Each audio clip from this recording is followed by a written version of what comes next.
Basically, my dad says I'm very skinny like this because I do very little exercise. Very little exercise. Basically, apart from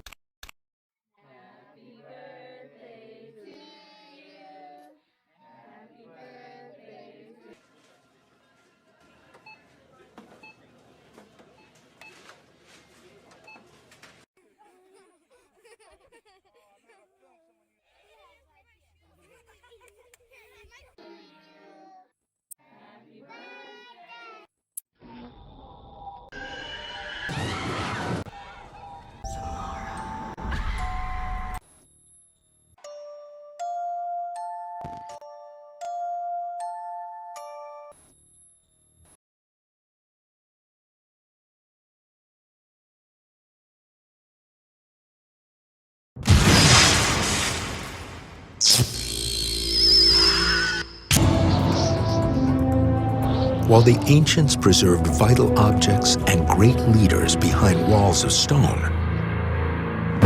modern office buildings of steel and glass are crypts of information.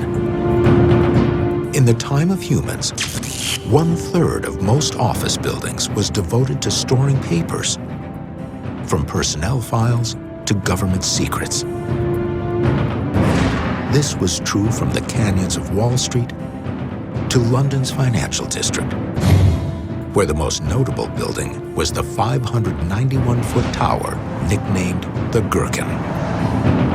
The Gherkin building, called that because, of course, it looks like a pickle on end, is a very unusual building.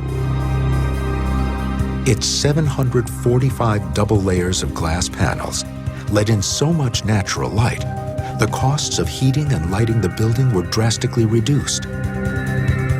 It uses only about half as much energy as a conventional office building does today.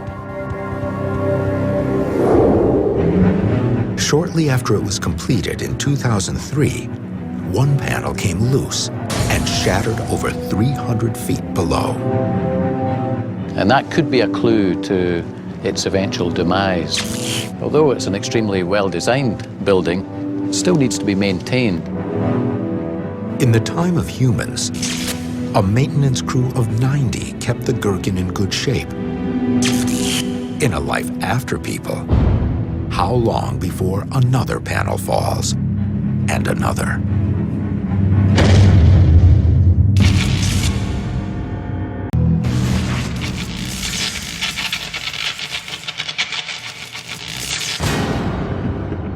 Across the pond in London, time has run out for the iconic Big Ben. The clock behind me has been working continuously for 150 years now, and that's taken it through extremes of weather, storms, the London Blitz during the Second World War. But to keep the clock running, it had to be wound 3 times a week. A task that took 2 royal clock mechanics several hours to complete with the aid of an electric motor. If there are no people around, within a matter of days, the clock will stop working for the first time in 150 years, and the chimes will stop chiming. The clock stops, but the tower remains, at least for now. Due to a construction quirk, it has always leaned 8.6 inches to the northwest, a lean that will only get worse over time.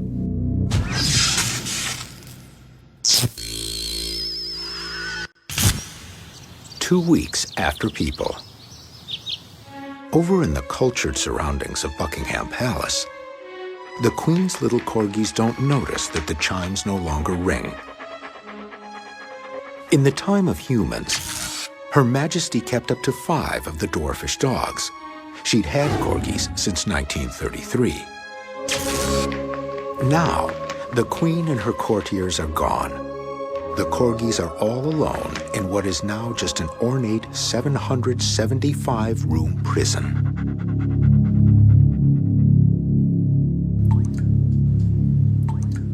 The palace's 78 bathrooms provide a life-saving water source. Though these canines have short legs, they reach the toilet water with the aid of their long bodies that allow them to stretch and jump as high as 4 feet.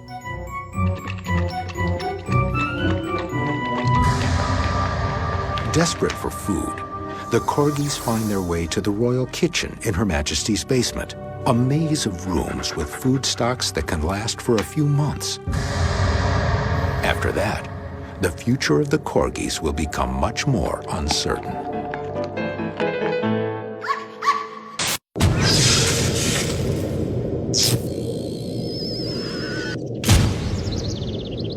Three months after people. In London's Buckingham Palace, the Queen's Corgis have depleted the stores of food in the royal pantry and kitchen, which originally stocked food for banquets of up to 600 people and daily meals for a palace staff of 400. The Corgis' only hope is to venture out into the city, and finding a way out of a building that has 775 rooms is only a matter of time. How will the cultured Corgis survive? I think the popular image of the Corgi as a pampered pet incapable of moving by itself doesn't do it a good service. Corgis were originally bred to be working dogs on Welsh farms, to round up herds of sheep and cattle, a genetic trait that will help them survive in the wild. As a working dog, the Corgi is able to move very well over broken country. They've got sharp teeth, they've got an efficient digestive system. So these are all traits that will allow them to survive quite well, even in the absence of human protection. Still, Corgis would make a tasty snack for a bear or wolf. But the Queen's Corgis won't have to worry about that. Both of those large predators have been extinct in the British Isles for centuries. There's another benefit to being a dog on the loose in a post-human Britain. Rabies was eradicated here in the early 20th century.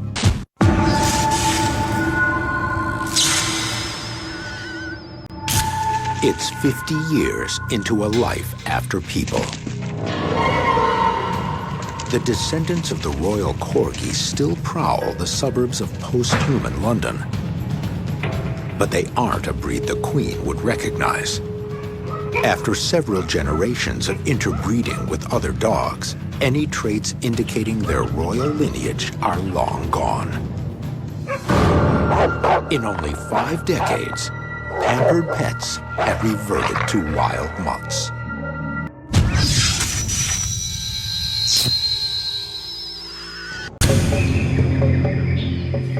"100 years after people. Even towers that still stand tall, like London's Gherkin building, are being stripped away. In a life after people, individual glazing panels will begin to fall out of the external skin as the effects of wind and sun and rain have an aggravating effect on the condition of the materials.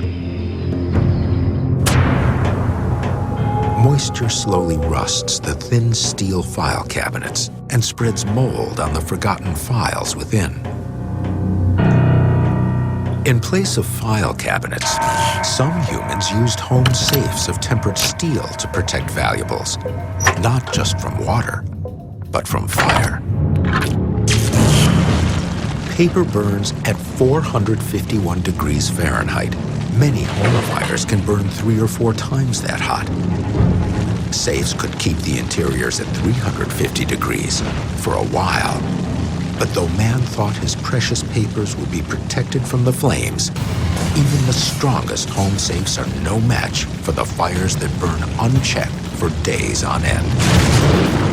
It only takes 2 hours for the heat to begin penetrating the weakened steel and start incinerating the papers within.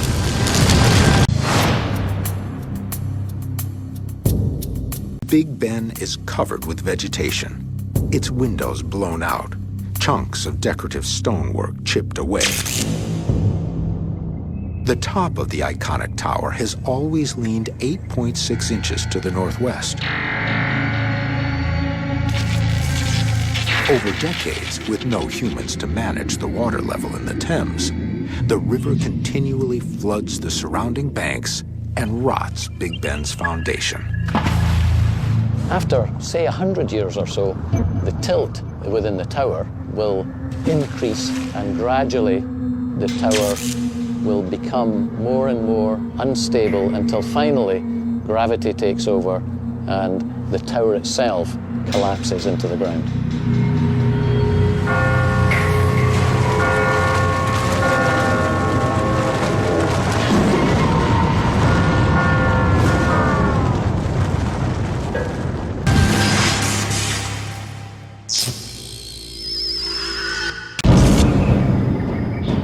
Not far from London's Science Museum, the Gherkin building's joints, exposed to corrosive moisture, fail where they have the most weight to bear: the floors. Eventually, one floor could pancake onto another below.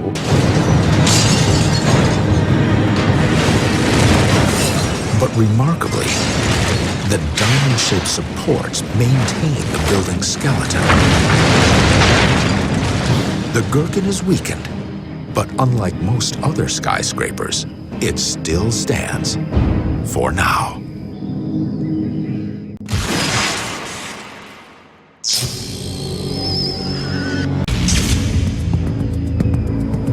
For London's Gherkin building, the loss of most of its windows and floors has reduced the weight load on its steel frame.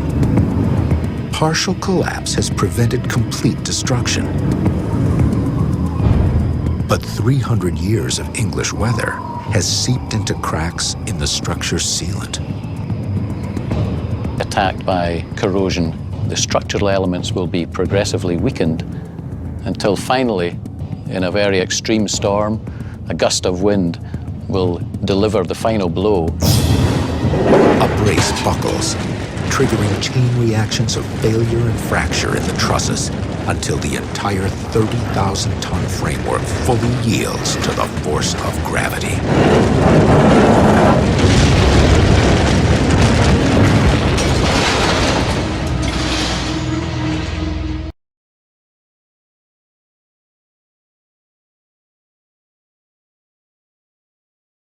Happy birthday to you. Happy birthday to you. Happy birthday.